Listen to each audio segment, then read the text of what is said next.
Blessed Wednesday evening po sa bawat isa sa atin at tayo po'y nagpapasalamat sa ating pong Panginoon Diyos sa pag-iingat sa buong maghapon. Tayo ngayon ay narito sa ating pong church upang magbalik po ng lahat ng papuri pasasalamat sa ating pong Panginoon Diyos sa patnubay, pag-iingat at pagpapala niyo po sa bawat sa atin. Again, isang magandang gabi po sa bawat isa, maging sa lahat po ng ating pong mga kapatiran na nasa online. Good evening po sa inyong lahat. At especially sa ating pong mahal na bishop na patuloy na gumaganap ng kanya pong ministeryo as an evangelist. Ayan ko na pong bawat siyang tumayo. As we start, ating pong bigkasin ang ating pong manawagan sa pagsamba sa aklat po ng Roma, Kabanata 12, Talata 1. Bigkasin po natin ang sabay-sabay na may pag-unawa. All together, ready, begin. Kaya nga mga kapatid, ibinamamanig ko sa inyo, alang-alang sa mga kahabagan ng Diyos, na inyong ipahap ang inyong mga katawan na isang haing buhay, banal na kaaya-aya sa Diyos na sa ninyong katampatang pagsamba. At para naman sa payag ng puso sa pagsamba, sabay-sabay din po tayong lahat. Sasambahin ko ang Diyos, Espiritu at katotohanan. Sasambahin ko ang Diyos ng may malinis na puso at kalooban. Sasambahin ko ang Diyos sa pagpupuri at awitan. Sasambahin ko ang Diyos ng may mataas na paggalang. Sasambahin ko ang Diyos sa pagbibigay siya aking pararangalan. Sasabihin ko ang Diyos at salita niya ay pakikinggan. Awitin po natin. Search me, O God.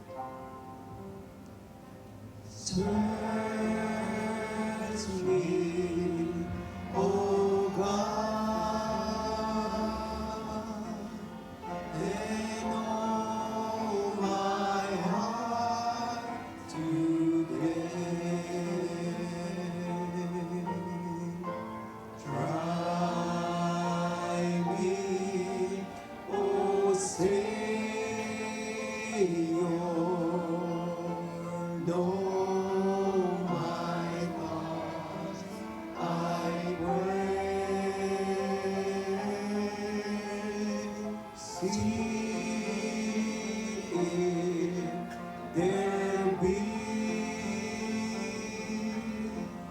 Some wicked way in me. Cleanse me from every sin and set me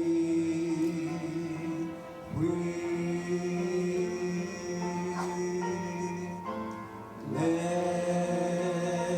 me from every sin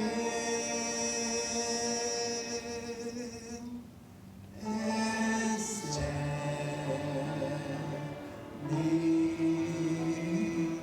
free.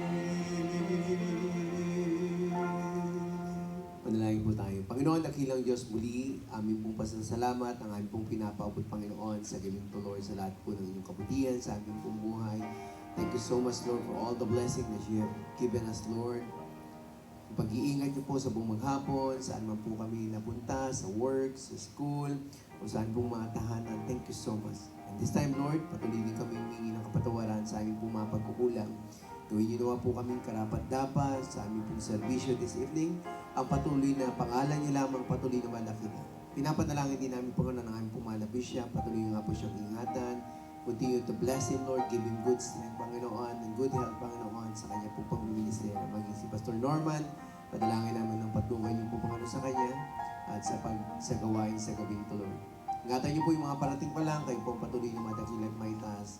At magiging mga nasa online, Lord, naway patuloy po silang the whole service na nakatutok, Panginoon. Pinupuri namin yung pinapasalamatan sa pangalan ng Jesus. Amen. Amen. Amen! Muli po magandang gabi po sa ating lahat. Amen. Pakibati na po ang ating mga katabi ng good evening. Evening! Good evening po sa atin at sabayan po ng ngiti at maalab na pagmamahal sa bawat isa. Wala po tayong karapatan na sumimangot sa harapan ng Panginoon at tayo po ay nasa ating pagsamba. At sa ating pagsamba, tayo po ay mga sundalo ng Diyos. Tayo po ay sumulong. Awitin po natin, Onward Christian Soldier. Amen. Everybody! Say, Onward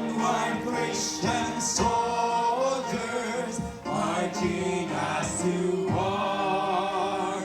With the cross of Jesus going on before, Christ the royal master, lead against the foe.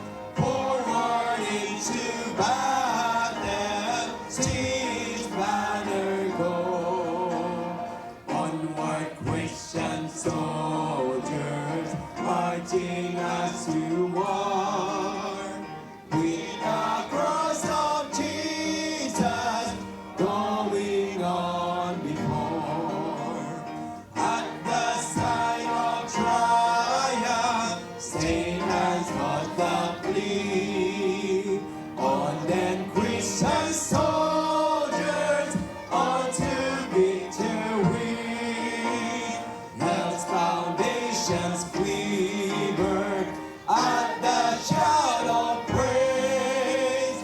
Brothers, lift your voices, now your anthems raise. Onward, Christian soldiers, marching us to war. With the cross of Jesus going on before. Onward, with people, join our happy throng. Blend with us your voices in the triumph song. Glory, Lord, and honor unto Christ the King. This through countless ages, men and angels sing. Onward, Christian soldiers, marching us to war. With the cross of Jesus going on before. Amen! Tunay nga po, tayo pong mga sundalo ng Panginoon ay handang-handang sumulong sang-ayon sa ninanais ng Diyos sa atin sapagkat tayo ay Kanyang tinubos. Kaya mga kapatid, awitin po natin, Redeem, how I love to proclaim it. Redeemed, how I love to proclaim it. Redeemed by the blood of the Lamb. Redeemed through His infinite mercy.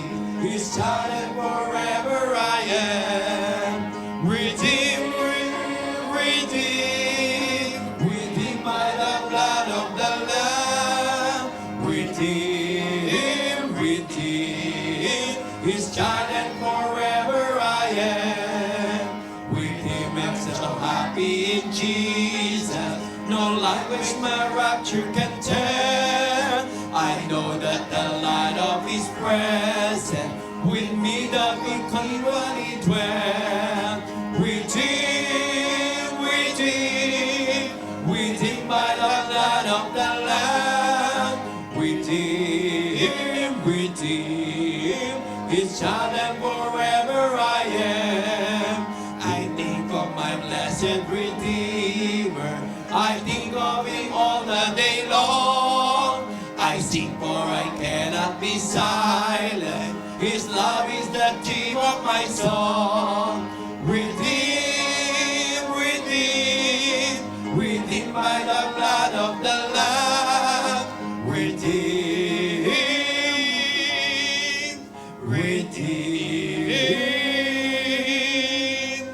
His child and forever I am. Amen! Maraming salamat po. Maaari na po tayong magsiupo. Amen. Salamat po, Pastor Boy, sa ating pong masayang awitan. Amen. Are you blessed?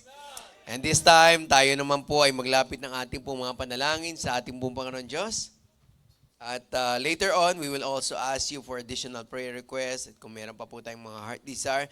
But this time, allow me to mention isa-isa po yung mga nakasaad po sa ating pong prayer list.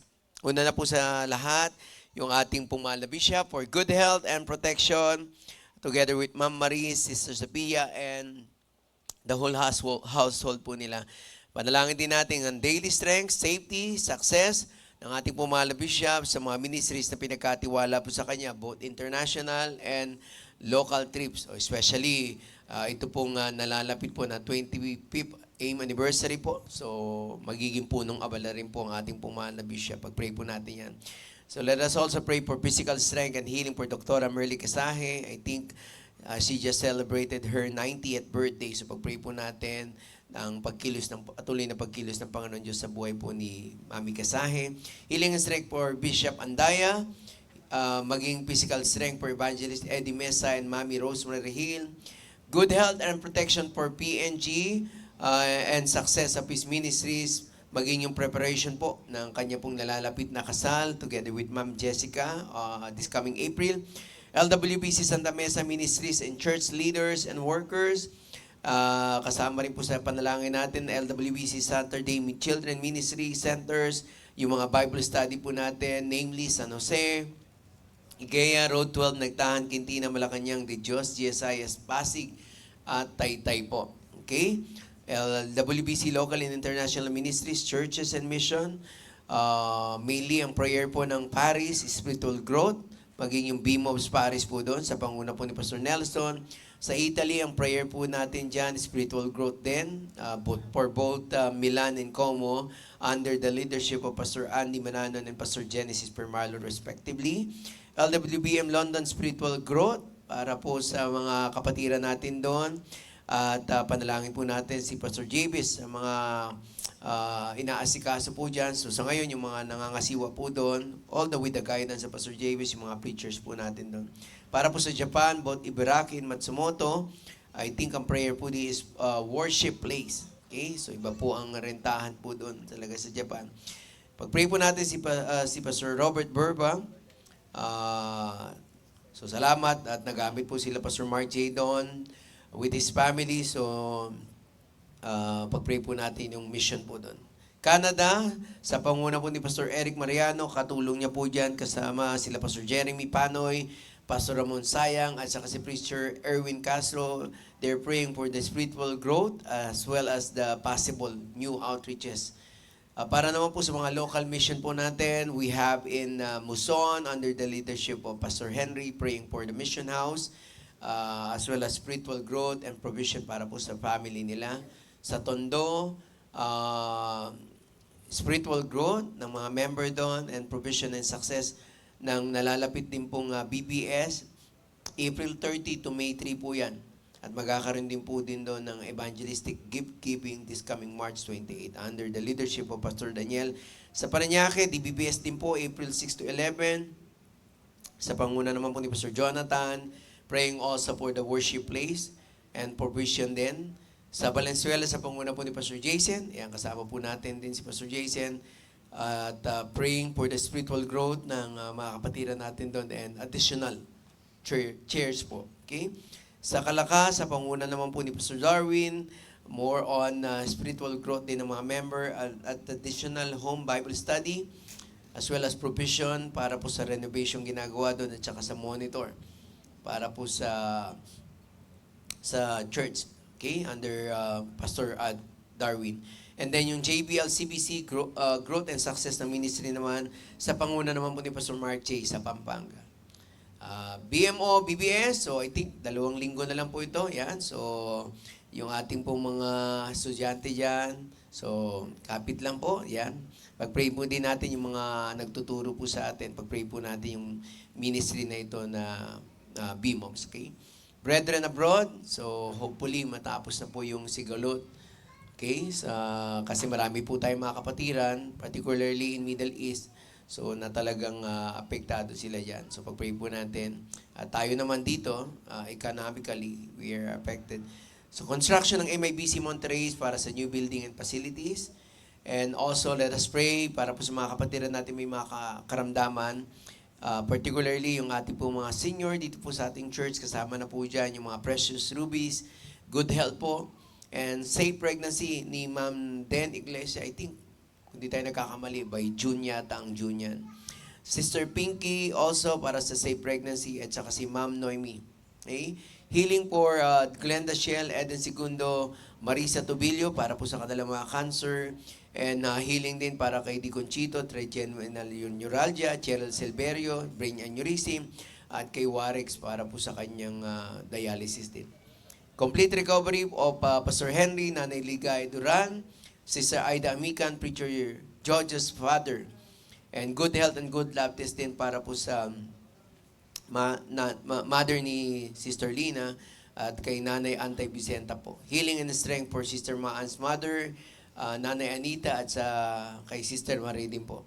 Healing po for Pastor Adan Panisales, for Brother Joseph Lingat sa kanya pong heart condition, CKD and prostate.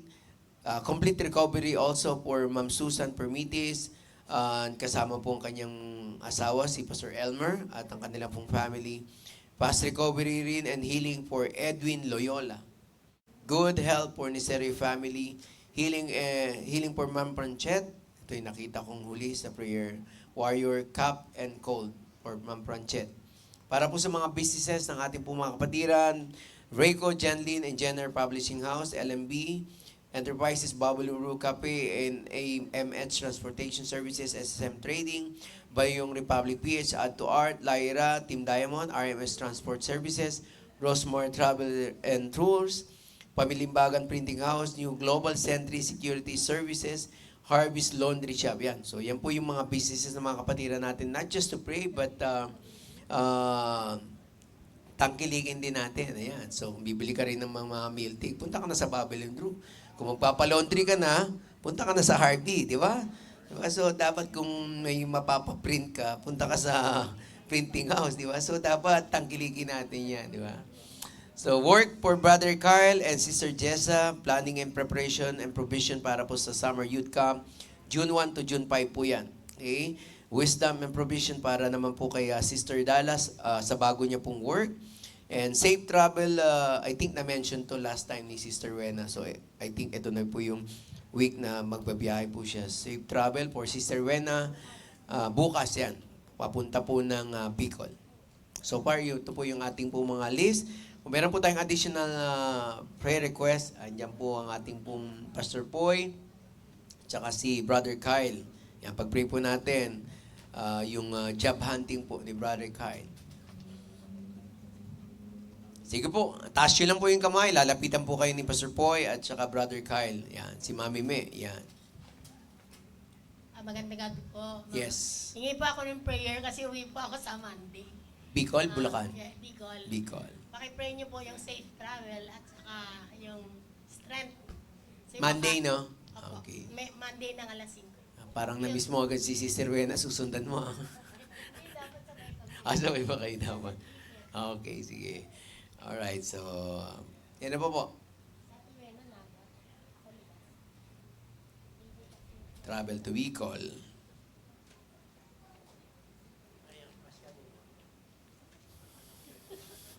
Parang hindi na nakatanggi sa'yo, Pastor Boy, ah. Hinihingi na. Abot mo na daw. Safe Okay, Brother Topper. Tatay travel from Laguna back here. Okay.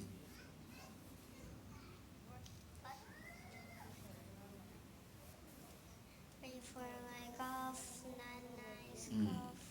Health, okay, sige. Ilahat ko na, Topper, ha? Health of the family na, ha? Okay. Okay, Brother Carlo. Good evening po, Charles. Nakalabas din si Kuya, no? Opo. Okay. Thank you po ako sa prayer niyo po. Mm. Kalabas na po siya kanina. And answer prayer na rin po dahil nung magpa-check up ako doon sa APA, negative result po lahat. Wow. Even yung kidney okay. Except lang doon po sa isa, may nagdadalang bato ako sa yun sa gallbladder ko, may nakitang kailangan tanggalin. Yun naman po. And salamat po sa Amen.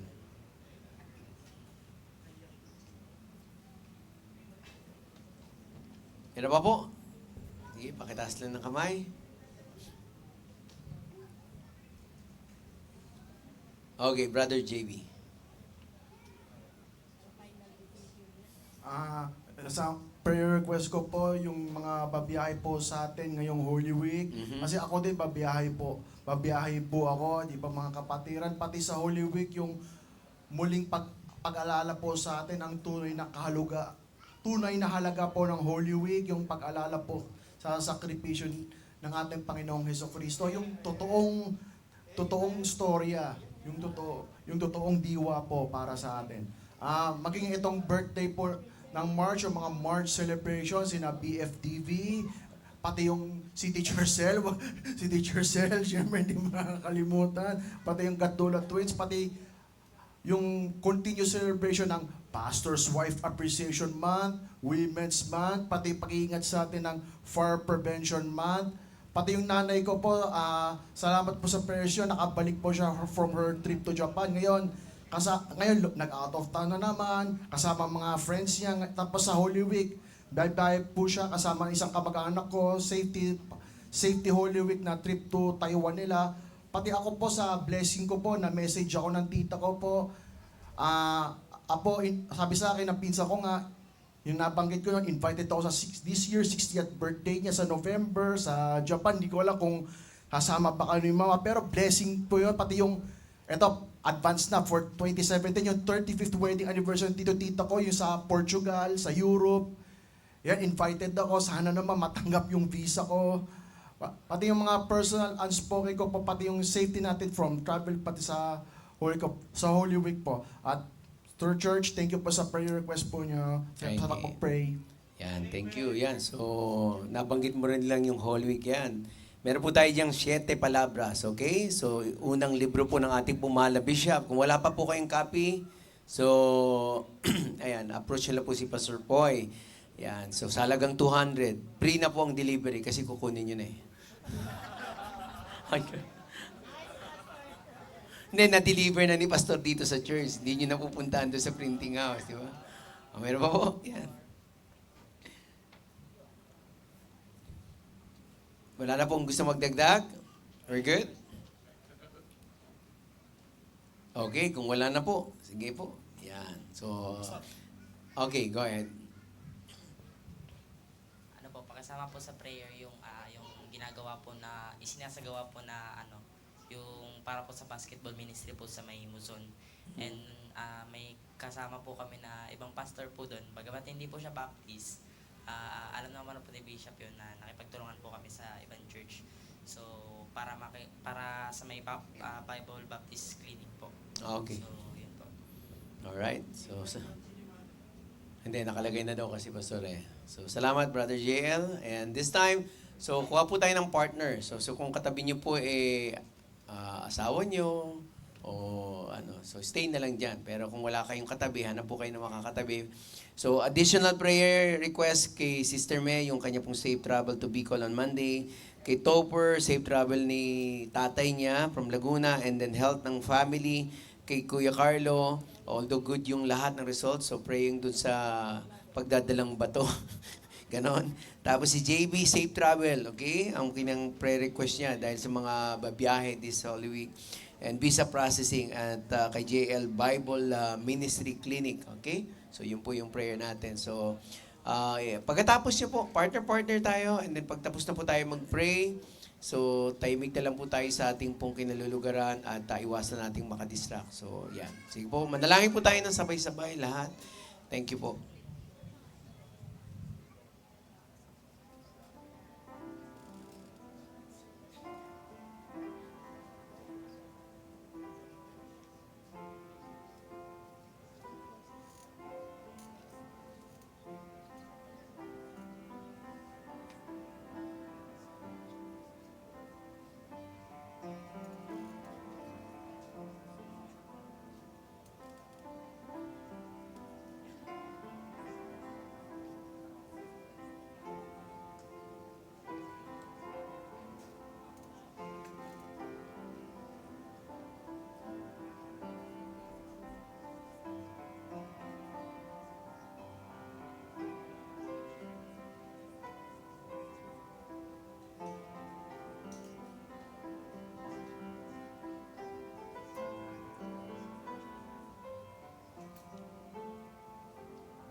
para po sa ating pagtatapos. Tayo po lahat ay yumuko at pumikit. Panginoon, dakilang Diyos muli. Salamat sa katugunan, Panginoon. Alam namin, Panginoon, hindi pa man po namin binanggit ang lahat ng mga panalangin to. Naniniwala kami na meron na po kayong tugon sa aming po mga panalangin at pinagkakatiwala namin, Panginoon, ang lahat ng mga prayers that we have mentioned, Panginoon, yung mga na-share namin, Lord, kinuha patuloy magpatnubay, na kami po'y patuloy na magtiwala sa inyong pong tugon. Pagpalain niyo po ang bawat isa sa aming pong nalalabing bahagi ng programa, ang pangalan niyo pa rin po ang patuloy madakit maitas. Pinupuri namin kayo pinapasalamatan sa inyong pong papuri pasasalamat sa pangalan ni Jesus. Amen and amen. Tayo po lahat ay tumayo. Yan. So, sinilip ko naman, wala naman po ako nakitang first time visitor unless meron po magtataas dyan na kayo po ay first time. Pero kung wala, awitin mo natin, Ligaya ng Buhay. Come on, sing with us. Ligaya ng buhay kung kilala mo si Kristo. Ligaya ng buhay kung siya'y manunubos mo. Babaguhin ang iyong buhay kung siya ay makamtan. Ang maging kay Kristo ay tunay na ligaya ng buhay. Come on, welcome in. What a happy life it will be if you know my Savior Jesus. What a happy life it will be if He is a Savior too. He will change your life completely if you just accept Him too. Just receive and praise today and you'll have a happy life with Christ. Ang maging kay Kristo ay tunay na ligaya ng buhay. Habang tayo po ay bumabalik sa ating mga kinatatayuan, hindi ka pa sabihin kinauupuan, tayo po ay bumalik sa ating kinatatayuan at tayo po ay muling aawit sa Amen. ating Panginoon.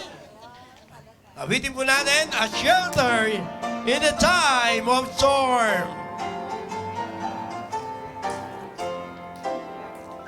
The Lord's our rock, in Him we hide, a shelter in the time of storm. Secure whatever enemy tide, a shelter in the time of storm. Everybody! Oh, Jesus is the rock in a weary land, a weary land, a weary land. Oh, Jesus is the rock in a weary land, a shelter in the time Okay, of ladies, storm. sing! Come on! Men! Of fears alarm, no foes upright, a shelter in the time of Sabay-sabay storm. tayo! Oh, Jesus is the rock in a weary land, a weary land, a weary land. Oh, Jesus is the rock in a weary land, a shelter in the time Lahat of ng young storm. people! Oh. Parang may kumakanta mga adult. Lahat ng adult! Be thou our helper ever near, a shelter in the time of tayo! storm. Oh, Jesus is the rock in a weary land, a weary land, a weary land. Oh, Jesus Ulitin natin mga kapatid! a weary land, Ulitin pa a ako! shelter in the time of storm. Come on! Oh, Jesus is the rock in a weary land, a weary land, a weary land. Oh, Jesus is the rock in a weary land, a shelter in the time of storm. Amen! Tunay po, kahit walang bagyo, alam natin tanging si Kristo lang ang siyang ating sandigan. Isa pong tanging bilang ang ating pong mapapakinggan.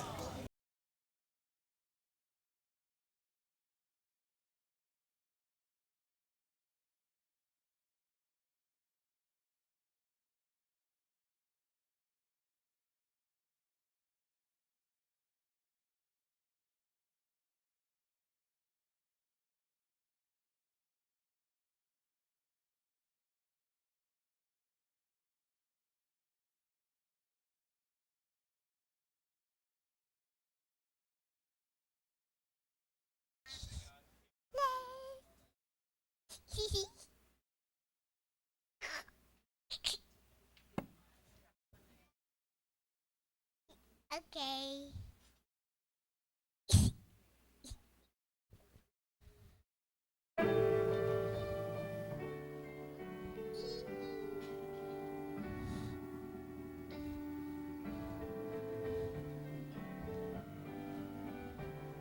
I thirsted in the barren land of sin and shame, and nothing satisfying there I found. But to the blessed cross of Christ one day I came, where springs of living water did abound. Drinking of the springs of living water, oh wonderful night, my soul is satisfied. Drinking of the springs of living water, oh wonderful and bountiful supply.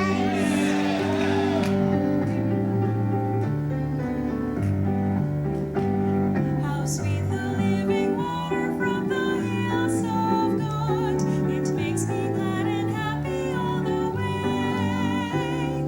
Now glory, grace, and blessing mark the path I've trod.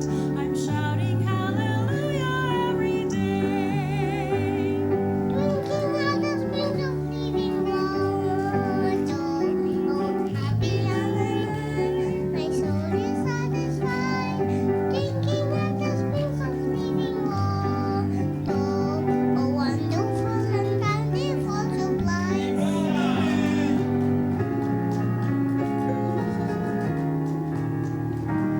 Oh, sinner, won't you come today to Calvary? A fountain there is flowing deep and wide. The Savior now invites you to the water free, where thirsting spirits can be satisfied. Drinking in the springs of living water, happy now am I, my soul is satisfied. Drinking at the springs of living water, wonderful and bountiful supply. Drinking at the springs of living water, happy now am I, my soul is satisfied. Drinking at the springs of living water, oh wonderful and bountiful supply. Oh wonderful and bountiful supply. Oh wonderful and bountiful supply.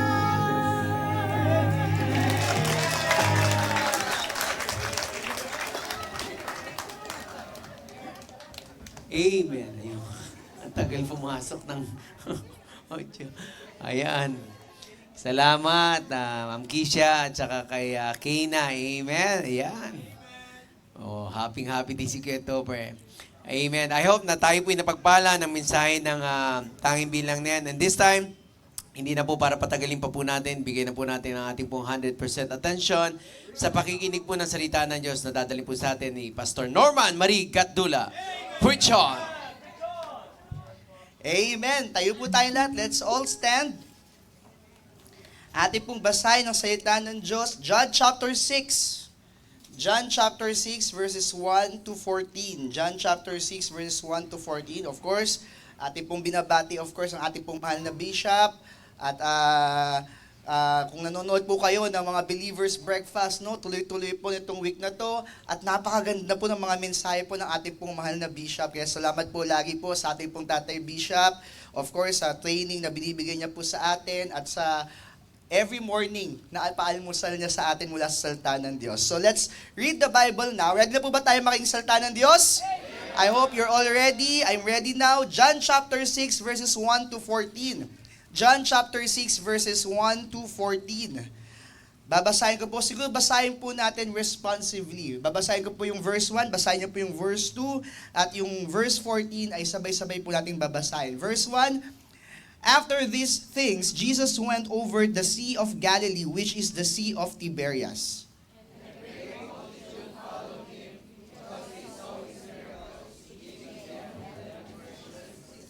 And Jesus went up into a mountain, and there he sat with his disciples. When Jesus then lifted up his eyes and saw a great company come unto him, he saith unto Philip, Whence shall we buy bread, that this may eat?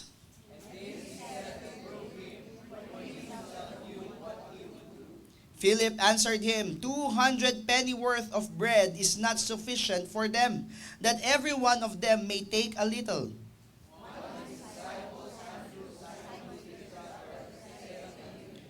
There is a lad here which hath 5 barley loaves and 2 small fishes, but what are they among so many?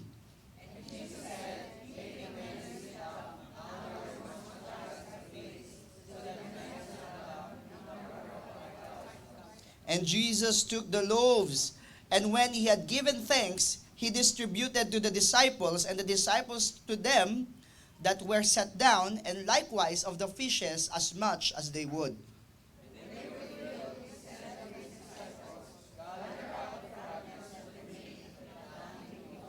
Therefore they gathered them together, and filled 12 baskets with the fragments of the 5 barley loaves, which remained over and above unto them that had eaten. Verse 14, everybody, ready, begin.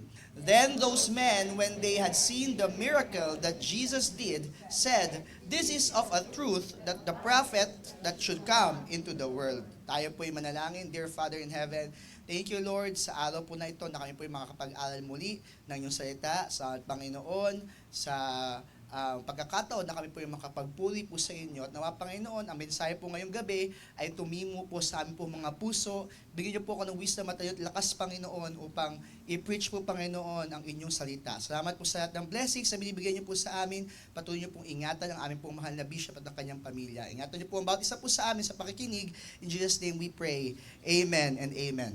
Just trust Jesus. Yan po ang mensahe po natin ngayong gabi. Just trust Jesus. Kung kayo po ay ready na, please shout Amen. Amen. Ang ating pong binasa ngayong gabi ay kilalang-kilala po natin, no? Ang storya po na ito, the feeding of the 5,000. In fact, last Sunday ay nabanggit po ito sa preaching, no? Na-mention po ito, isa po sa preaching last Sunday, yung feeding of the 5,000. At alam niyo po, may mga magandang lesson po na pwede tayo matutunan from this preaching, from this story in the Bible. So, nakita po natin, binasa po natin yung John chapter 6, verses 1 to 14.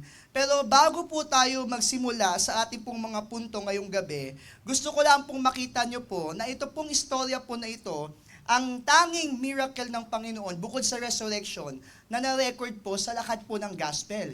Ibig sabihin, sa Matthew, sa Mark, sa Luke, at sa John, alam natin, di ba, kung sa Harmony of the Gospels, yung feeding of the 5,000, yan lamang po ang na-record bukod sa resurrection sa Matthew, Mark, Luke, and John. So, ibig sabihin, ganun binigyan ng importansya yung story po na ito, at dahil recorded siya ng 4 na gospel writer, alam natin talaga na talagang yung consistency ng pagkakasulat nila at pag-aaralan po natin lahat yan. Now, gusto ko munang pag-aralan po muna natin yung lahat po ng mga nabanggit po na mga record patungkol po sa feeding of the 5,000. So, sasamahan na natin ng aral po ito, no?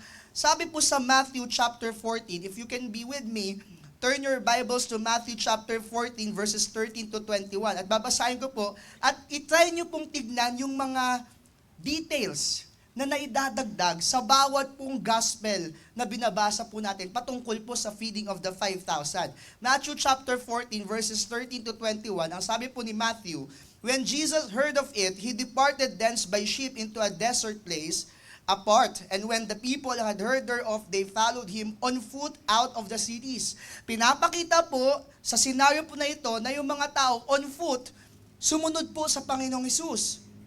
And Jesus went forth and saw a great multitude and was moved with compassion toward them, and he healed their sick. Now, in the book of Matthew, in the Gospel of Matthew, makikita natin dito na ang Panginoong Hesus, he was moved with compassion. And he healed the sick people amongst the crowd. Verse 15, and when it was evening, his disciples came to him saying, this is a desert place, and the time is now past. Naggagabi na daw po. Send the multitude away, that they may go into the villages, and buy themselves victuals, or food. But Jesus said unto them, they need not depart, give ye them to eat. And they say unto him, we have here but 5 loaves and 2 fishes. He said, bring them hither to me. And he commanded the multitude to sit down on the grass, and took the 5 loaves and the 2 fishes, and looking up to heaven, he blessed and brake, and gave the loaves to his disciples, and the disciples to the multitude. And they did all eat, and were filled, and they took up the fragments that remained, 12 baskets full.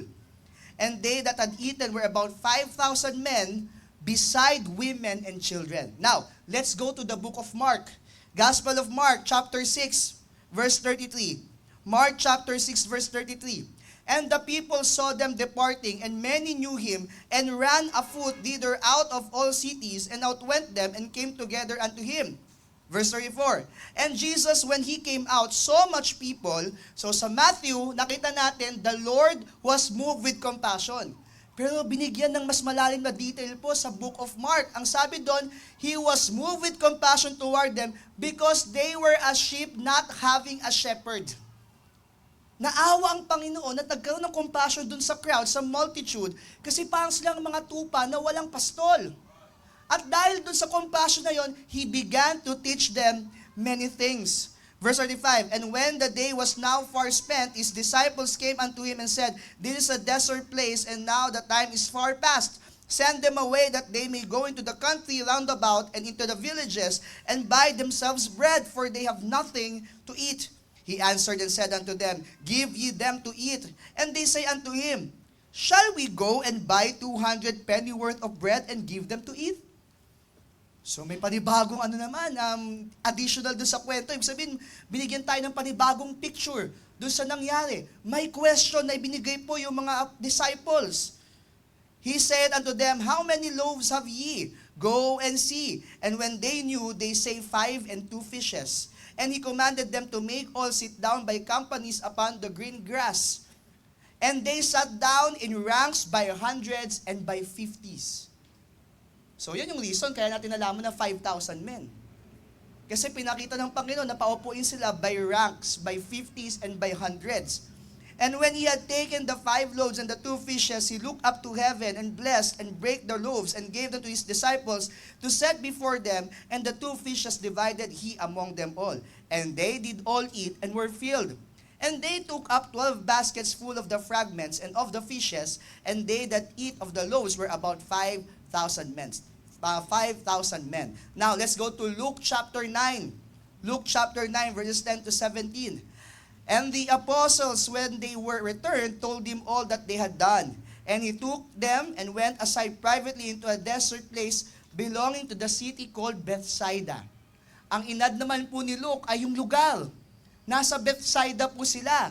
At yung Bethsaida po, dyan po nanggaling po sila Peter, sila Andrew. And it's a fishing village actually. So may isang desert place belonging to the city called Bethsaida. And the people, when they knew it, followed him, and he received them, and spake unto them of the kingdom of God, and healed them that had need of healing. And when the day began to wear away, then came the 12, and said unto him, send the multitude away, that they may go into the towns and country round about, and lodge, and get victuals, for we are here in a desert place. But he said unto them, give ye them to eat. And they said, we have no more but 5 loaves and 2 fishes, except we should go and buy meat for all these people. For they were about 5,000 men.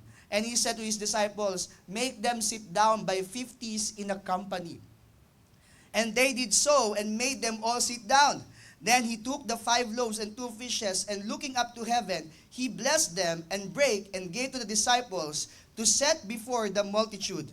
And they did eat and were all filled, and there was taken up fragments that remained to them 12 baskets. Now, punta tayo sa ginamit po nating chapter. Sa John chapter 6. Mas malinaw po sa John chapter 6 sapagkat dito pinakita kung saan galing yung loaves at yung fishes.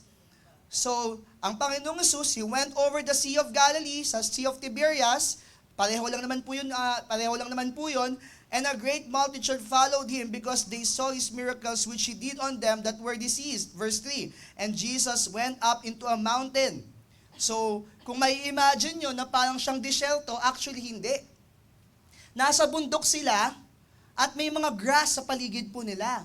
However, yung lugar siguro po, nung sinasabing desert place, ay empty place. Isang lugar na walang nakatira, walang store, walang civilization sa paligid. Verse 5, when Jesus then lifted up his eyes and saw a great company come unto him, he saith unto Philip, when shall we buy bread that this may eat? So nagkaroon tayo ng additional dun sa story, ng another picture dun sa story. Tinanong ng Panginoon si Philip kung saan bibili ng bread.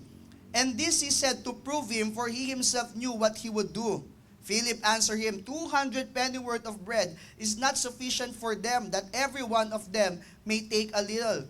One of his disciples, Andrew, Simon Peter's brother, said unto him, there is a lad here. Dito lang po yung na-mention sa book of John. May isa pong bata na merong 5 barley loaves and 2 small fishes. Pero ang sabi ni Andrew, but what are they among so many? And Jesus said, make the men sit down. Now there was much grass in the place. So the men sat down, in number about 5,000. And Jesus took the loaves, and when he had given thanks, he distributed to the disciples, and the disciples to them that were set down, and likewise of the fishes as much as they would. When they were filled, he said unto these disciples, gather up the fragments that remain, that nothing be lost. So alam po natin nangyari, 12 baskets din po ang natira. At ang sabi po ng mga tao na nakakita po ng miracle na yan, this is of a truth that prophet that should come into the world. Now, sa lakad po ng nabasa po natin, yung 4 na record po sa gospel, gusto ko pong mapansin nyo dito na may 4 pong katanungan. Meron pong 4 na katanungan. Yung unang tanong po, ang sabi po, nanggaling po yun sa ating pong Panginoong Hesus. Go to John chapter 6 verse 5. Ang sabi ng Panginoong Hesus kay Philip, when shall we buy bread that these may eat? Nagtanong ang Panginoong Hesus kay Philip. Pero ano po ang reason? Ang sabi po sa sumunod po na verse, and this he said to prove him, to test Philip about his faith. So this question, yung unang question na makita natin, this is a question of proving. This came from the Savior himself to test the faith of his disciples. Yung pangalawang question po, came from his disciples naman po. Go to Mark chapter 6 verse 37. Mark chapter 6 verse 37. Ang sabi ng mga disipulo, shall we go and buy 200 penny worth of bread and give them to eat? Ang nakita ko po dito, this is a question of practicality. Panginoon, bibili ba tayo ng bread para sa mga tao na to? These are 5,000 people. 200 penny worth ay hindi enough. Yung 200 penny worth, 200 denari po yan. Alam niyo po, para mabigyan lang po tayo ng idea sa Bible customs, no? Ang isang penny worth o isang denarius ay sweldo na po yan for the whole day labor. So in short, yung 200 penny worth ay 200 days of labor. Ganon siya kamahal. Sa bagay, 5,000 na tao pa lang yung pinag-uusapan natin, for sure, marami na tayong gagastusin talaga doon. Eh, hindi pa kasama sa bilang yung mga babae at yung mga bata. So, ang sabi ng mga disipulo, Panginoon, gagastos ba tayo ng 200 penny worth at hindi pa yun sapat? It's a question of practicality. Now, kung sa totoo lang po, wala akong nakikita, nothing wrong with what they saw. Wala akong nakikita na mali sa nakita nila. Totoo naman eh. Paano natin papakainin po yan? Pero may nakita kong mali sa hindi nila nakita. Nothing wrong with what they saw. But there's something wrong with what they didn't see. Ano po yun? Hindi nila nakita yung kapangyarihan ng ating pong Panginoong Hesus. And sometimes ganun po tayo sa buhay po natin, mga mananampalataya. Walang masama makita natin yung problema.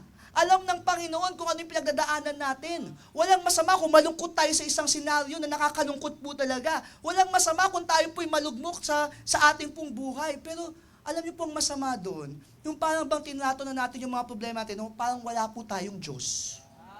Na parang wala po tayong kasama sa ating pong buhay. Now, maybe you need this message as much as I need this message as well. Kasi lahat naman tayo nangangailangan ng provision sa ating pong buhay, right? Kaya nga ang battle cry natin ngayon po sa mensahe to, just trust Jesus. Now, there's a third question. And it's a question of preparation. It came from the Savior Himself. Mark chapter 6 verse 38. Ang sabi po doon ng Panginoong Jesus, how many loaves have ye? Go and see. And when they knew, they say, 5 and 2 fishes. This is a question of preparation. Tanong ito ng Panginoong Jesus sa kanila, ilan yung makikita nyo dyan na loaves? Sige, pumunta kayo. In the first place, alam na ng Panginoon yun eh. He was preparing the disciples and the people for a mega miracle.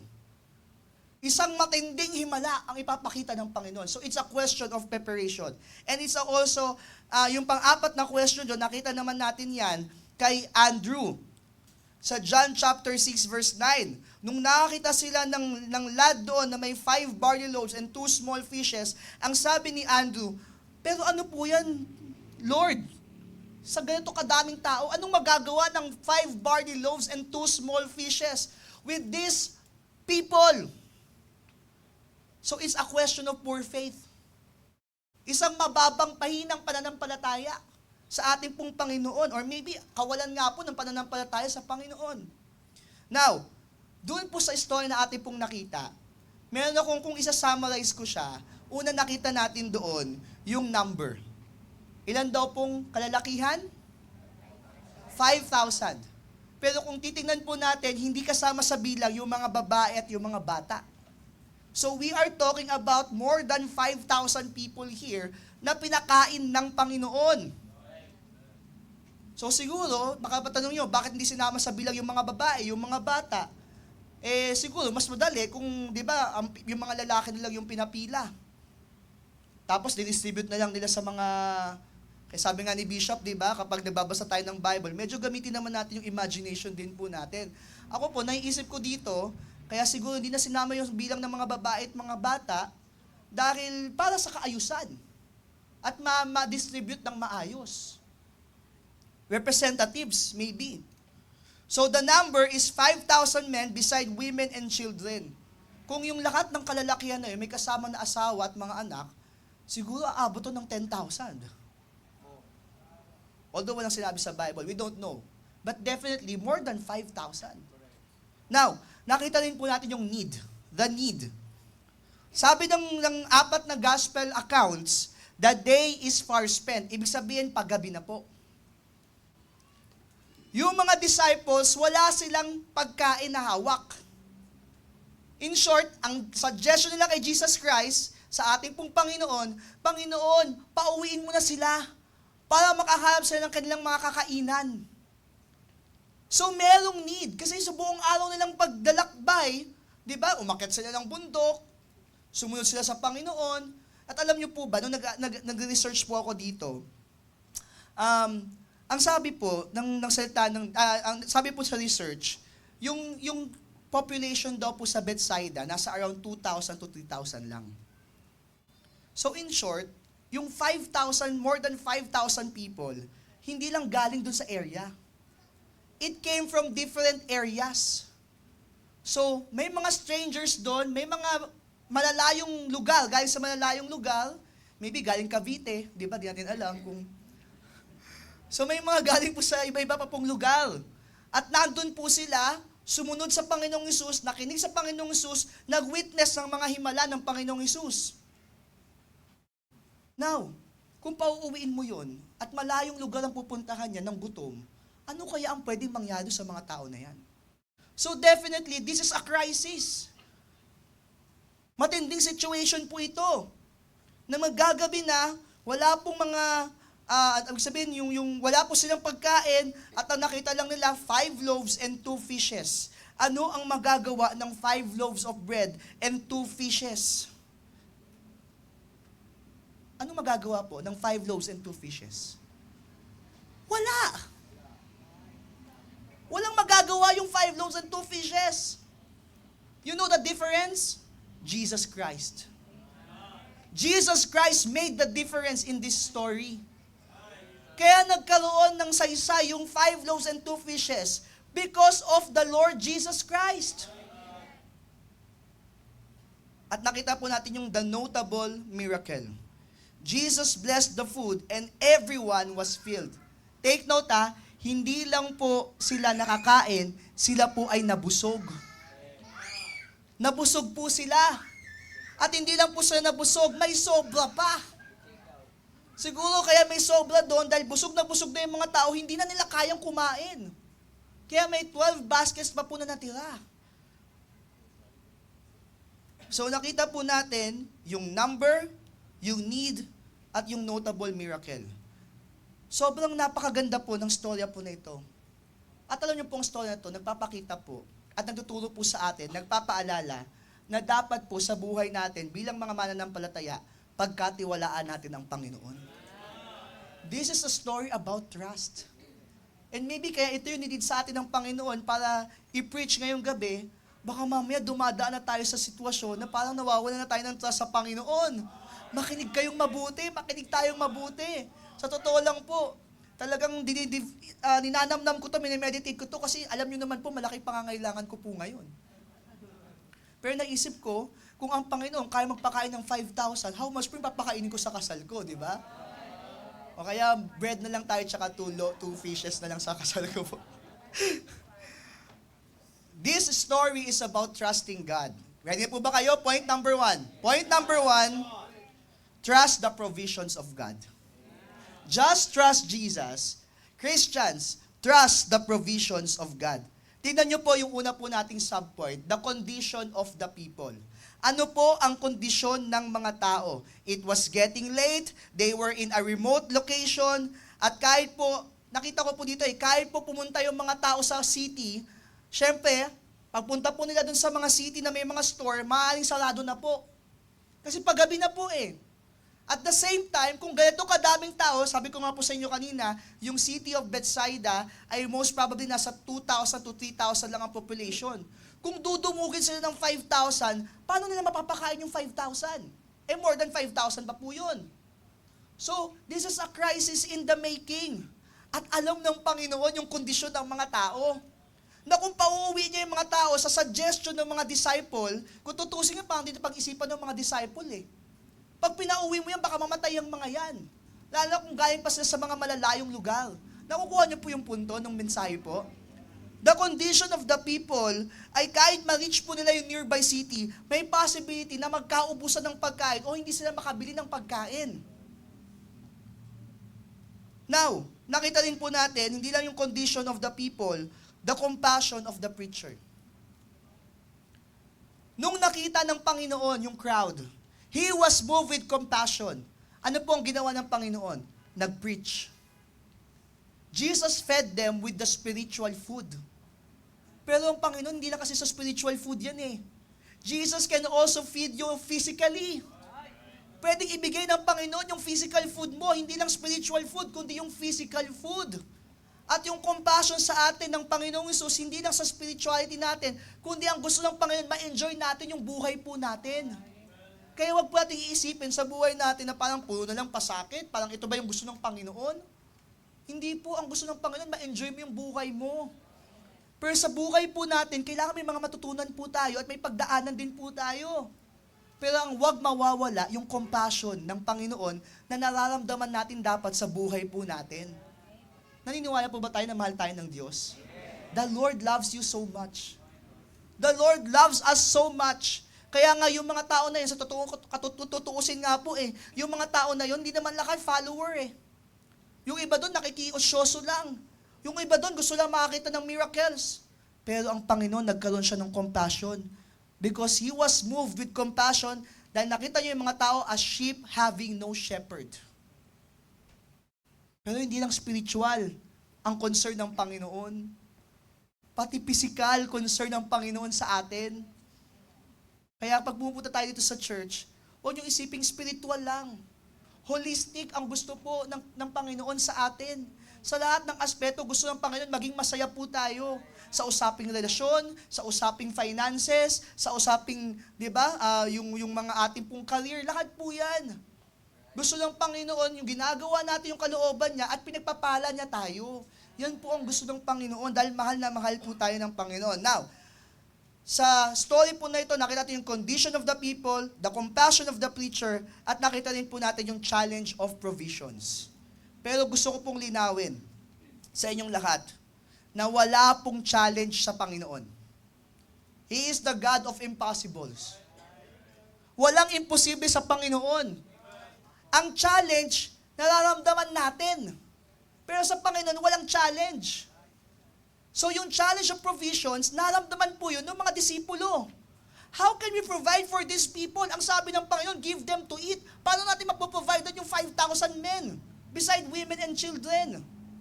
Pero remember, they were in a place God appointed them to be. Nasa lugar sila na kung saan tinawag sila doon ng Panginoon. Nilagay sila ng Panginoon doon. Sumunod sila sa Panginoon. At ang nakita ko po doon, pag sumunod ka sa Panginoon, hindi pwedeng pababayaan ka ng Panginoon. Sometimes we think of provisions. Paano ipoprovide ng Panginoon? Ang unang tanong, nasa lugar ka ba na kalooban ng Panginoon? Kasi minsan, kaya wala yung mga provision, baka naman nasa labas ka ng kalooban ng Panginoon. Ang daming mga mananampalataya, sinisiksik ang buhay nila sa isang trabaho na hindi naman kalooban ng Panginoon. Baka yun ang reason kung bakit di ka natatanggap sa trabaho. O baka hindi pinagpapalo yung trabaho mo o yung business mo. Kasi baka naman wala ka sa kalooban ng Panginoon.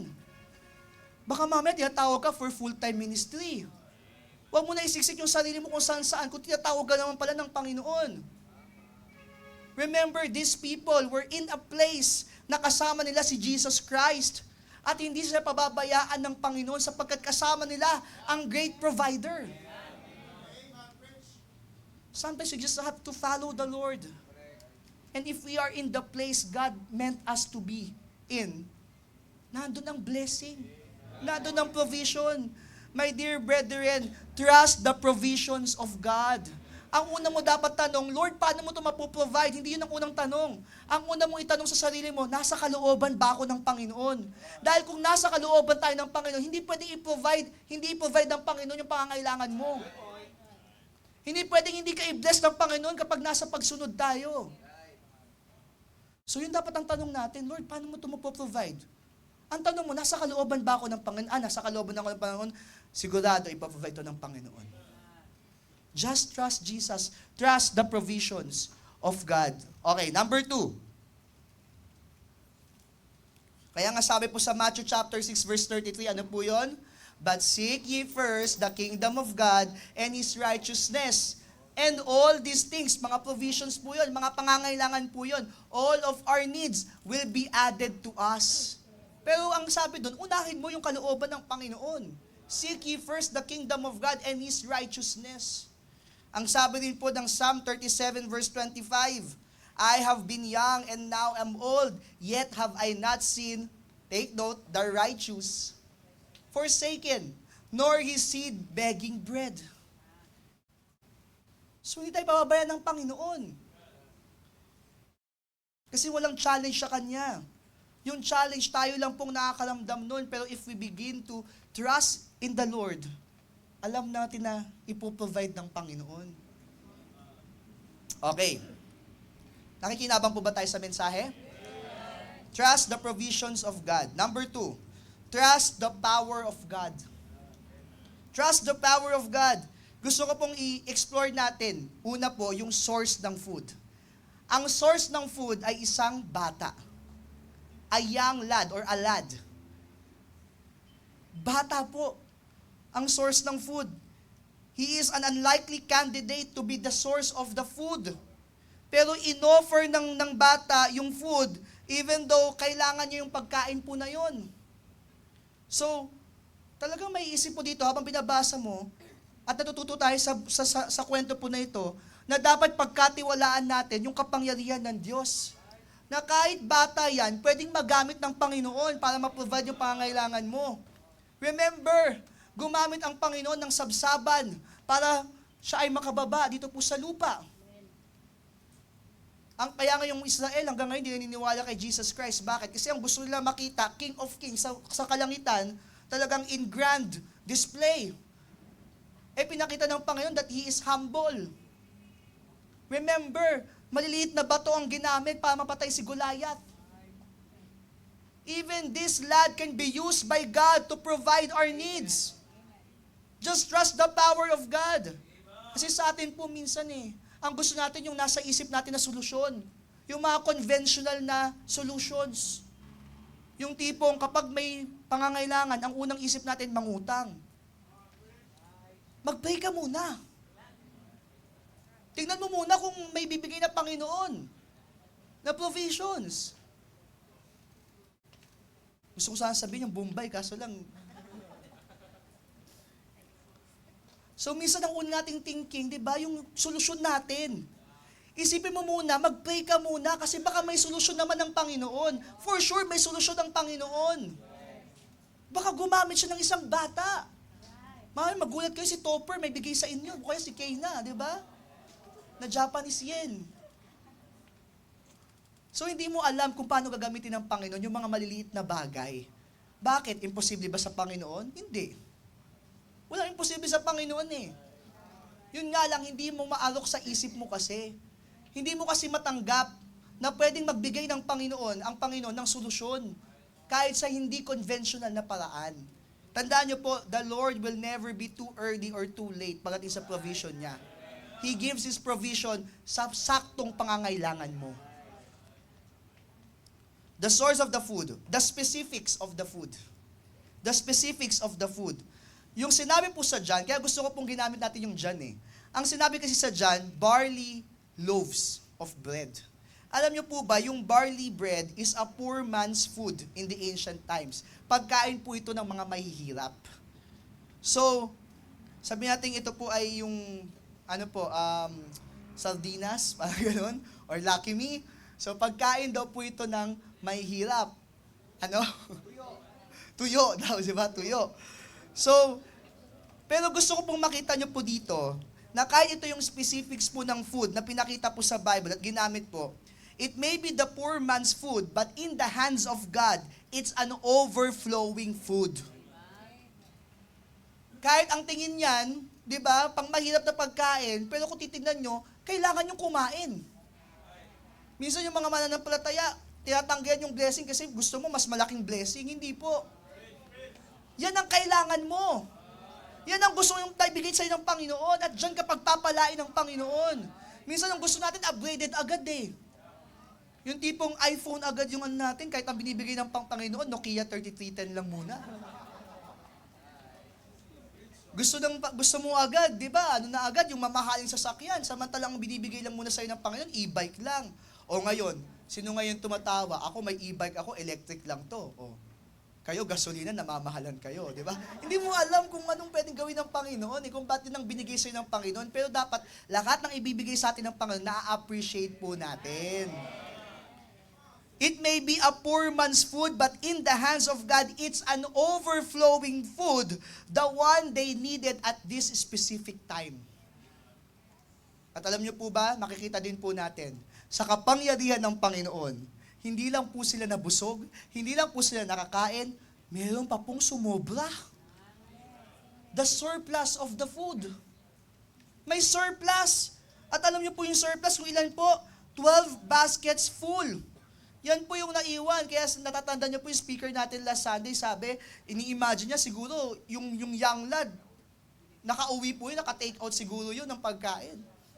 Nag-Sharon, kung may Sharon na noon, ito yung unang Sharon ng panahon na yun, no? Ang gusto kong makita niyo po dito, sa kapangyarihan ng Panginoon, huwag po tayong manghihinayang. Dahil makapangyarihan po ang Panginoon, huwag tayong manghihinayang. Ano pong ibig ko pong sabihin? Pag nilagay mo sa kamay ng Diyos, or nilagay mo sa kamay ng Diyos, sumobra. Di ba yun po yung parang prinsipyo nilagay sa kamay ng Diyos, sumobra. Lahat ng ilalagay natin sa kamay ng Diyos, hindi pwedeng magkukulang po tayo. Lahat ng ilalagay natin sa kamay ng Diyos, sigurado pagsusobrahin tayo ng Panginoon. Yan ang prinsipyo na ipinapakita.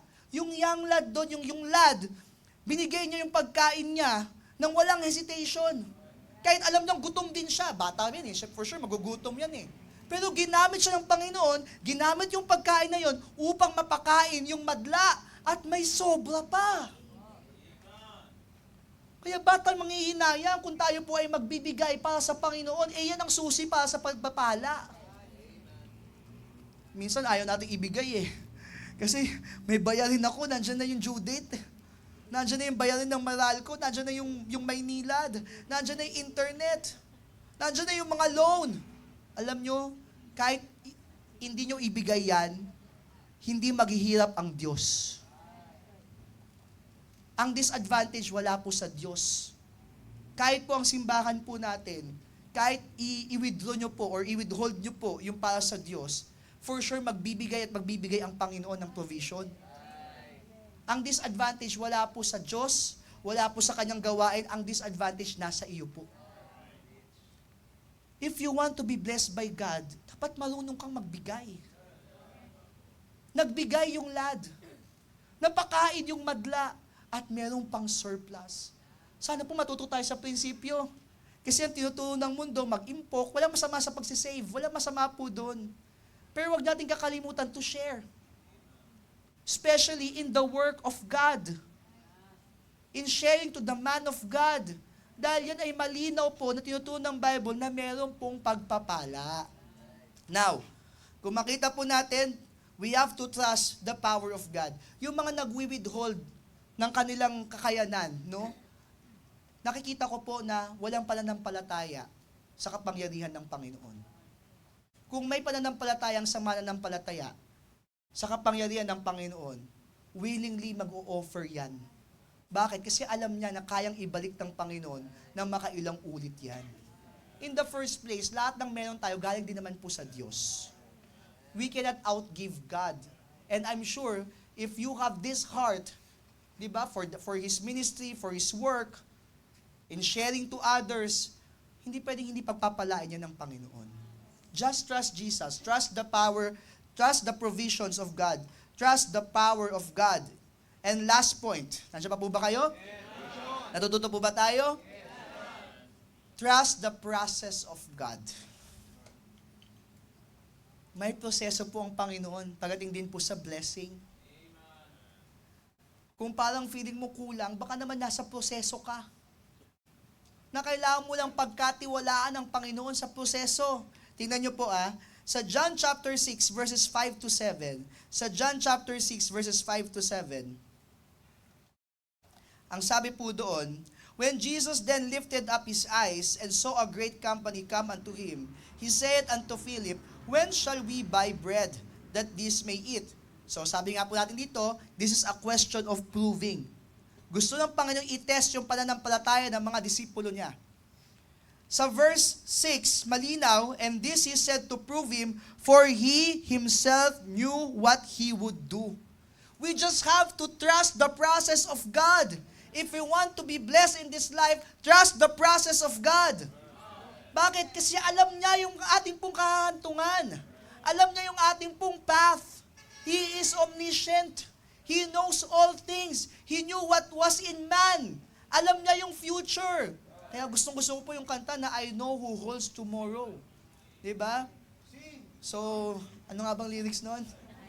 Diba? For I know who holds tomorrow, and I know who holds my hand. So alam, sitonado pa no?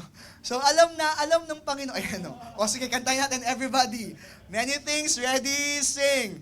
Many things about tomorrow I don't seem to understand, but I know who holds tomorrow, and I know who holds my hand. The question is, do you really know who holds your tomorrow? And if you know who holds your tomorrow, you will trust the process of that person. Marami tayong di alam sa buhay na to. Marami tayong hindi maintindihan kung bakit nangyayari sa atin yun. Pero isa po ang sigurado ko, alam ng Diyos yan. Isang sigurado ko, alam ng Diyos kung anong kahahantungan yan. You just have to walk in the path of God. You just have to trust the process of God. He is an omniscient God. Kaya nga minsan, kaya natin pinagdadaan yung mga sitwasyon sa buhay natin, maybe God is testing your faith. Katulad ng pagtetest niya kay Philip. Ang sabi doon, di ba, saan tayo bibili ng bread para makakain ng mga tao?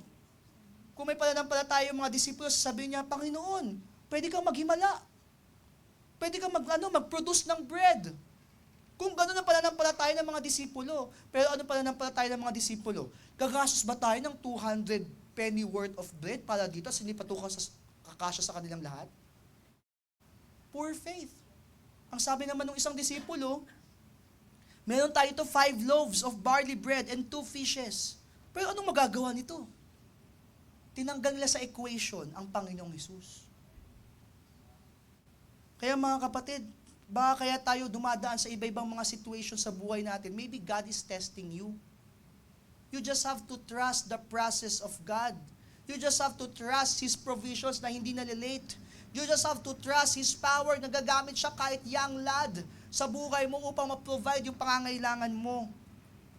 He is omniscient. He is orderly. Ang Panginoon natin ay may kaayusan. Sa 1 Corinthians chapter 14 verse 33, for God is not the author of confusion but of peace, as in all churches of the saints. Alam natin na ang Panginoon hindi siya author ng confusion. Gusto niya may kaayusan. Gusto niya may katotohanan. Kaya nga pagdating sa verse 40, ang sabi ni Apostle Paul, let all things be done decently and in order. Now, when you inspect this story, sa Luke chapter 9 verse 14, anong makikita po natin?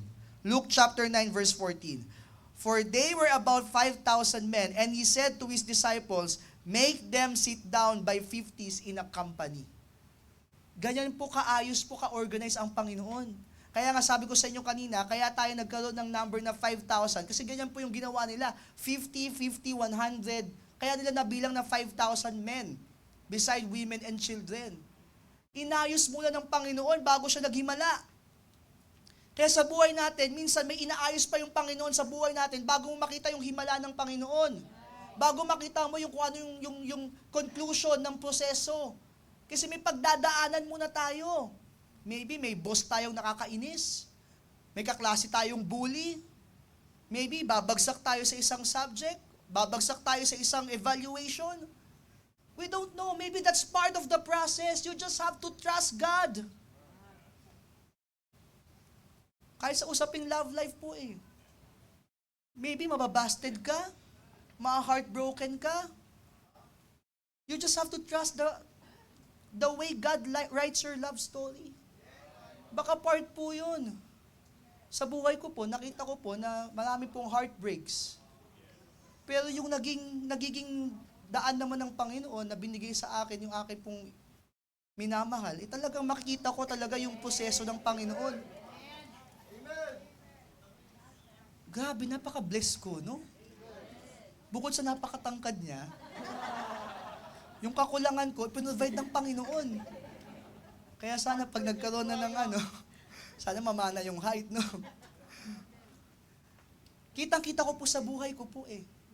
Kaya ngayon, meron akong malaking kailangan pong, di ba, malaking pananampalatayang kailangan ipakita sa amin pong kasal. Pero itong pinapakita sa akin ng Panginoon, I just have to trust the process. I just have to trust His provisions. I just have to trust His power. Ipoprovide ng Panginoon lahat ng pangangailangan po namin. I'm sure sa mga kinasal po dito, alam nyo po yan, no, na ang hirap palang magpakasal, ang dami pong gastusin. Hindi ko po sinasabi ito para mag-insinuate ang kahit no, pero yan po ay reality po. Kaya nga advice ko po kay Pastor Jason, ngayon pa lang, Pastor, mag-ipon ka na, Pastor, ha?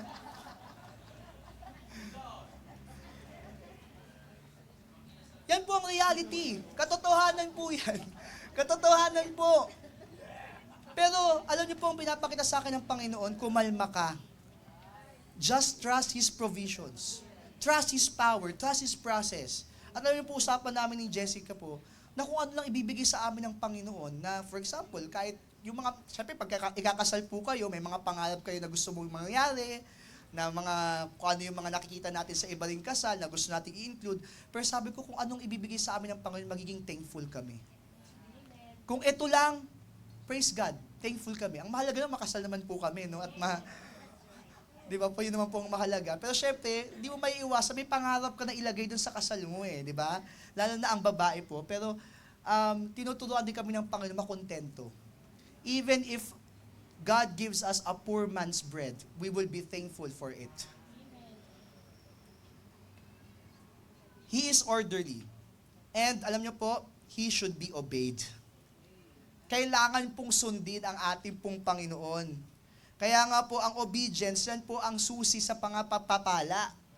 Obedience is the key to blessings. Deuteronomy chapter 11, verses 26 to 28, Behold, I set before you this day a blessing and a curse.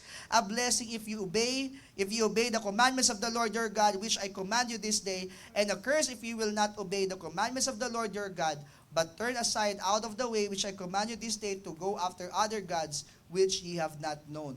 There is a blessing if you obey. At nakita po natin, they obeyed the Lord Jesus Christ, humanap sila ng mga loaves, kahit pa sa totoo, nakita natin yung faithlessness ng mga disipulo, pero yung lad na nagbigay nung bread, nung fish, wala po siyang hesitation na binigay po niya yon. Pero nakita natin yung mirakulo ng Panginoon. Makinig po kayo sa akin, mga young people. Ngayon pa lang, sa age nyo pa lang, sa pinagdadaanan nyo sa buhay, I'm sure marami pa kayong mas malalaking problemang kakaharapin.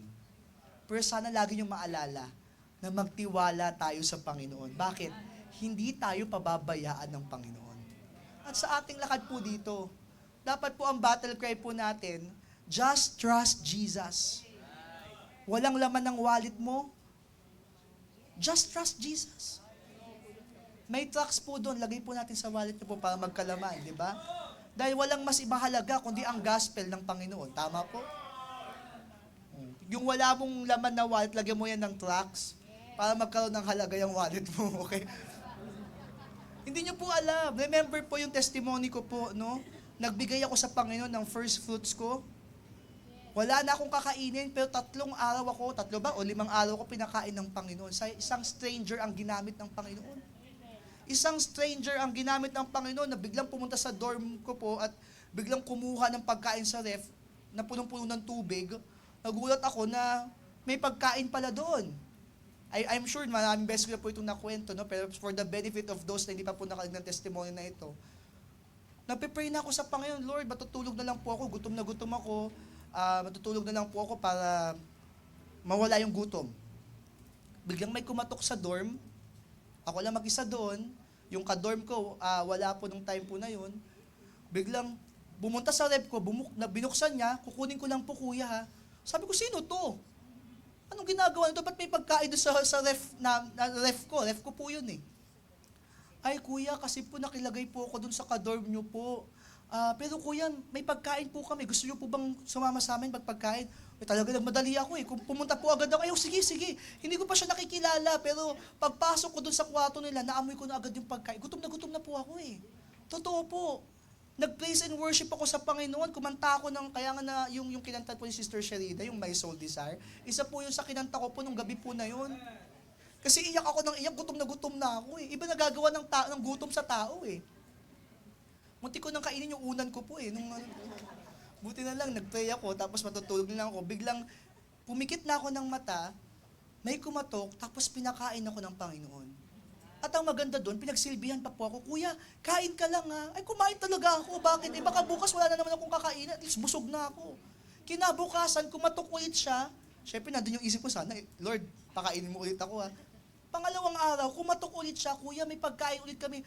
Praise God, sige, punta ako. Pangatong araw, kinatok ulit ako, kumain ulit ako. Nung pang-4 na araw, nagkaroon na ako ng provision, nagkaroon na po ako ng pera. Hindi na po siya kumatok. Magtatapo po ba ako na hindi na ako kasama doon sa... Never na siya kumatok after nun eh. Pero kumakain pa rin po sila. So baka inisip na baka patay gutom siguro to. Hindi, okay lang po sa akin yun. Bakit po? Eh kasi clearly kamay ng Diyos po yun. Nung meron na akong pera, naka-receive na ako ng pera, hindi ko na kailangan ng kakatok sa dorm ko. Kasi pinrovide na ng Panginoon eh. And that's the kind of God that I have. What kind of God do you have? Just trust Jesus. Kung may pangangailangan tayo, God will provide. Pero you have to do something. You have to prove to God that you have faith in Him. Let's all stand po. At huwag na po natin patagalin po yung ating pong altar call. Simple lang po yung ating pong panawagan. Sama-sama po tayo manalangin. At ipanalangin po natin sa Panginoon na lagi tayong bigyan ng pusong mapagtiwala sa Kanya. Faith can move mountains, sabi po. Sometimes, ang kailangan mo lang pananampalataya. Pagtitiwala sa Panginoon. Yung iyong iniiyak gabi-gabi, yung iyong pinoproblema, lahat ng yan ang kailangan mo pananampalataya sa Panginoon. Be careful for nothing, but in everything, by prayer with thanksgiving, let your requests be made known unto God. And the peace of God, which passeth all understanding, shall keep your hearts and mind through Christ Jesus. Sige po, lapit po kayo dito. Maybe may mga pangangailangan. Lahat naman po tayo may pangangailangan eh. Pinaalalahanan ka ng mensahe na to na you just have to trust God. Just trust Jesus. Kung napakain niya yung 5,000, ikaw pa kaya naiisa lang? Just make sure that you are in the place na kalooban ng Panginoon. May problema ka sa work? Tingin mo, hindi ba kayang isolve ng Panginoon yan? May problema ka sa school? Hindi ba kayang isolve ng Panginoon yan? May imposible ba sa Panginoon?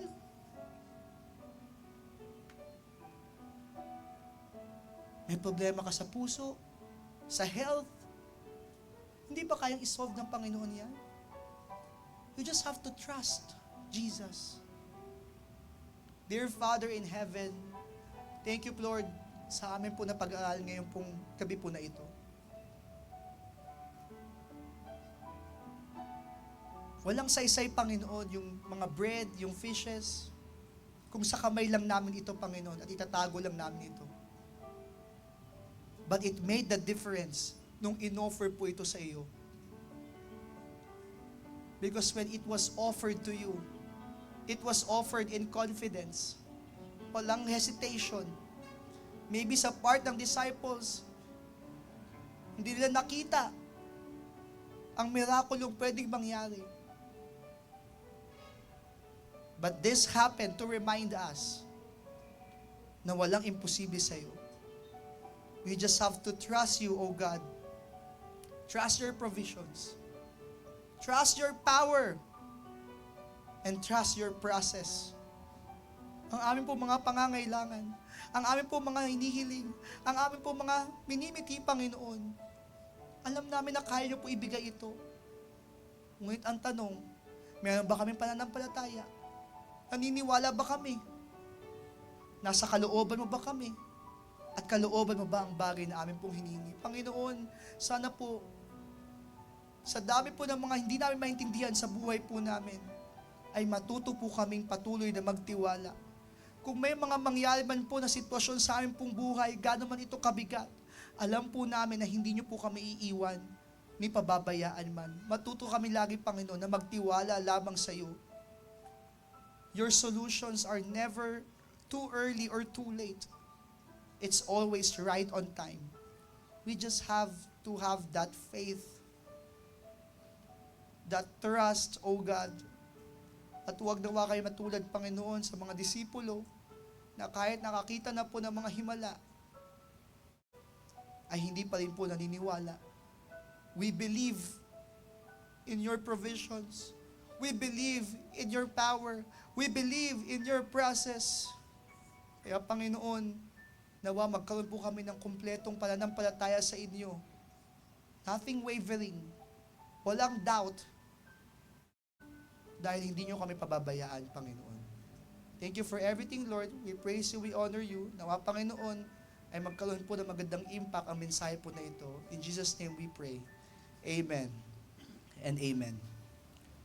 Are we blessed? Amen. So sana po ay patuloy po natin, no, na i-meditate po ang mensahe pong ating po napakinggan.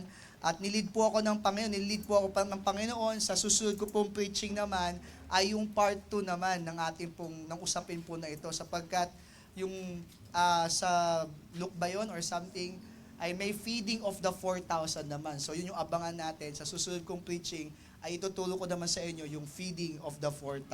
Meron pa ba, Pastor Norman? Opo. So abangan nyo na lang po yan. Okay?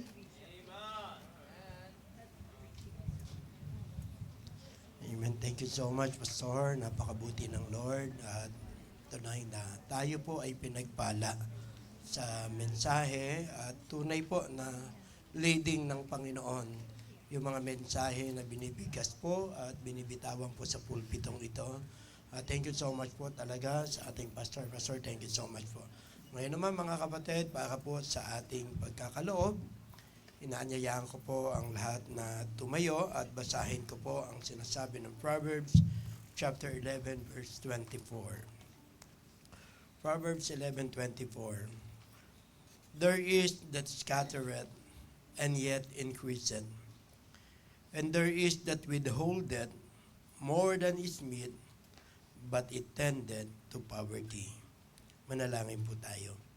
Father God, salamat pong muli sa pagkakataon na kami ay makapagkakaloob sa iyo. Salamat dakilang Diyos sa binigay mo po sa amin na pagkakataon na kami po ay magbigay at magkaloob. Ama, sa kabila po ng mga kaganapan sa aming mundo, sa kabila, Ama, ng krisis na dinaranas ng aming bansa, alam namin dakilang Diyos na ang mga mananampalataya ay patuloy mo pong paprotektahan dahil ang prinsipyo na iyong binigay po sa amin ay tunay na totoo, na ikaw dakilang Diyos ang magbibigay, magpo-provide ng aming mga pangangailangan sang-ayon dakilang Diyos sa iyong kalooban. Salamat po, pagpalain mo po ang mga ibibigay na ito na siyang magamit lalo sa iyong gawain. Thank you so much, Lord. In Jesus' name, Amen. Waiting po natin.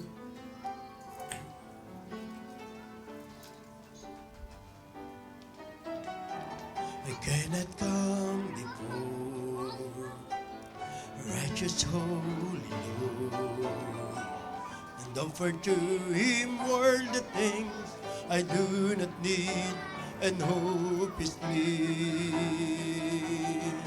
For He wants me to give a heart that's truly His, an offering of highest price, a servant to the Lord can use. And I will not offer anything that costs me nothing. I'll place before Him nothing less than my very best. And if I'm called to sacrifice, it will be worthy of my Christ. I will not offer anything that costs me nothing. Anything that costs me nothing. Amen. Tunay po na napakabuti po ng Panginoon sa atin at pinoprovide niya po ang ating spiritual na pangangailangan sa magitan po ng iglesia pong ito. Kamayan po natin, pasalamatan po natin ang ating pastor na nag-preach. At kayo, may practice po ba? Wala po tayo, wala po practice ang choir. Available pa rin po ang libro po ng ating mahal na bishop. 200 pesos lang po ang sabi nga ni Pastor Rodel, wala na pong shipping fee. Kaya yan po ang isa sa mga napakagandang binigay po sa atin. Thank you so much po. God bless us all. Sa mga kapatid po natin online, patuloy po tayong manalangin at patuloy po natin ipanalangin ng ating pastor. Maraming salamat po. To God be the glory.